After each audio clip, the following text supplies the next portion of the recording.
During my senior year, I enrolled in a documentary filmmaking class. I was told to choose a topic close to my heart, and so I chose a club I joined a year before. It's called the Confidential Club. I felt called to join because of their goal of stopping addiction by looking at the causes, like anxiety and depression. My documentary features friends and club leaders and our club sponsor. I shortened it for this portfolio to represent all that I am most proud of from high school. So the Confidential is a group that we started on campus last year. The name was given by the students because we kind of wanted a place where we could meet every month, twice a month, where we could kind of discuss things that had to do with maybe mental wellness, things that were difficult to discuss in other settings, but that peers could talk to each other about without fear of judgment, and that we all agreed that those things could be discussed confidentially, and that whatever was said in that room during that time would not leave that room. So our first year, we had a kind of rocky start. Not many people showed up at the beginning. Slowly and slowly we started gaining more people until we had about 20, 25 towards the end of the year.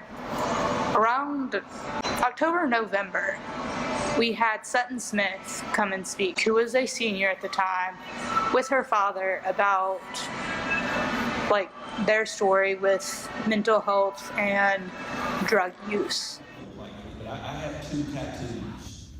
Sutton first started talking about her dad's semicolon tattoo and the meaning behind it, and how it means that there's a second chapter to your life after surviving a suicide attempt.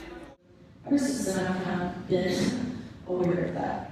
And after this speech, I just sat in awe over what I just heard, because I was just so shocked, because a lot of my friends had been through mental illness and suicide attempts and cutting, and it just really shocked me that more people dealt with this than my friends, because this is after a young man committed suicide at my school in my grade. This was the year after that, and so it was even more impactful for everyone. About being in the Confidential, about anything else? After Chris, the leader of Confidential Club, he said that anybody that needed to talk or wanted a business card from him about joining Confidential Club could join.